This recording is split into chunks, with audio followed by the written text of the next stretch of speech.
پورے پنجاب سے سفر کرتے ہوئے جب ٹرین حیدرآباد میں داخل ہوتی ہے تو یہاں اس قدر گندگی دیکھنے کو ملتی ہے کہ جس کی کوئی انتہا نہیں۔ اور اس ولاگ کو اتنا شیئر کیجئے کہ یہ ولاگ یہاں کے ذمہ داروں تک پہنچ سکے۔ ساتھ ہی خوبصورت سے سندھ کے ان خوبصورت سے باغاتوں کے ساتھ ساتھ حیدرآباد اور کراچی کے درمیان موجود یہ خوبصورت سا میدانی علاقہ اور مٹی کے بڑے بڑے پہاڑ، اس کے علاوہ میرے گھر پہنچنے پر والدہ نے میرے لیے کتنی شاندار بریانی بنائی، دیکھیں آگے اس ولاگ میں۔ السلام علیکم۔ لاسٹ ولاگ میں نے لاہور ریلوے اسٹیشن سے اپنے کراچی کے سفر کا آغاز کیا تھا اور اب سورج غروب ہو چکا تھا اور ہماری کراچی ایکسپریس اپنی منزل کی جانب رواں دواں تھی۔ خاور بھائی اور میں آپس میں باتیں وغیرہ کر رہے تھے اور کھانا پینا بھی چل رہا تھا۔ اتنے میں یہ بھائی ہمارے لیے چائے لے آئے جو کہ خاور بھائی نے آرڈر کی تھی، اور ٹرین اس قدر ہل رہی تھی کہ چائے پینا مشکل ہو رہا تھا، اور چائے تھی تو گرم پر مزے کی نہیں تھی۔ اور ملتان ریلوے اسٹیشن سے اور سواریاں بھی ہماری کیبن میں آ گئیں اور پورے 11:34 پر ہماری ٹرین ملتان سے آگے کی جانب چل پڑی، اور بس پھر میں نے اپنی درمیان والی برتھ کھول لی اور اس پر سونے کے لیے لیٹ گیا اور پھر سو گیا۔ اس کے بعد صبح جب آنکھ کھلی تو اب ہماری ٹرین خوبصورت سی دھرتی سندھ میں داخل ہو چکی تھی۔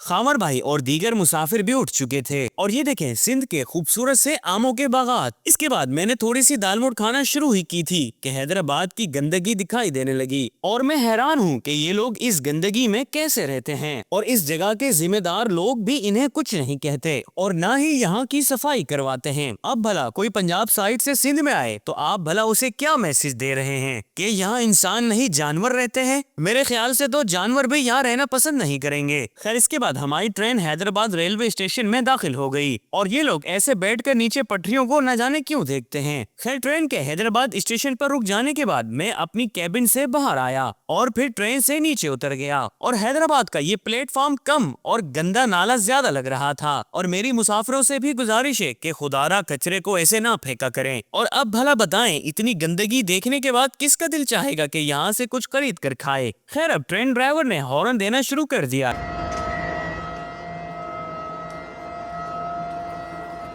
جس کے بعد میں ٹرین پر چڑھ گیا اور پھر ہماری کراچی ایکسپریس حیدرآباد سے آگے کی جانب چل پڑی، جس کے بعد میں واپس اپنی کیبن میں آ گیا اور اب دیگر مسافر حیدرآباد پر اتر چکے تھے۔ خاور بھائی اور میں ہی بس اب اس کیبن میں بیٹھے تھے۔ اس کے بعد اب دریائے سندھ آ گیا، جس میں پانی بس صحیح تھا کیونکہ میں سمجھ رہا تھا کہ سیلابی صورتحال کی وجہ سے دریائے سندھ فل ہوگا۔ کوٹری کے بعد اب ہم حیدرآباد اور کراچی کے درمیان موجود اس بڑے سے میدانی علاقے سے گزرنے لگے جہاں ہمیں مٹی کے بڑے بڑے پہاڑ دکھائی دینے لگے۔ اس کے بعد میں ذرا لیٹ گیا اور پورے 2.5 گھنٹے بعد کراچی کی آبادی نظر آنے لگی۔ خیر، اب بن قاسم کے بعد اب ہماری ٹرین لانڈی میں داخل ہوئی، اور کراچی کا ویدر پچھلے 1 ماہ سے اسی طرح کا ہو رہا ہے جیسے آپ کو ابھی دکھائی دے رہا ہے۔ لانڈی کے آتے ہی میں نے خاور بھائی سے اللہ حافظ کیا اور اپنا سامان اٹھا کر گیٹ پر آ گیا، اور ٹرین کے رکتے ہی ٹرین سے نیچے اتر آیا، اور بیچارے کلی حضرات اپنی روزی کی تلاش میں بھاگ رہے تھے۔ اس کے بعد کراچی ایکسپریس مجھے اپنی منزل پر اتار کر اپنی اگلی منزل کی جانب روانہ ہو گئی۔ ٹرین کے جانے کے بعد میں نے اپنا سامان ایک کلی بھائی کو دے دیا، اور میں اپنی اکثر ویڈیوز میں کہتا ہوں کہ ان کلی حضرات کی روزی کا ذریعہ اللہ نے ہم مسافروں کو بنایا ہے، لہٰذا ان کا خیال رکھا کریں۔ چونکہ مجھے والد صاحب لینے آئے تھے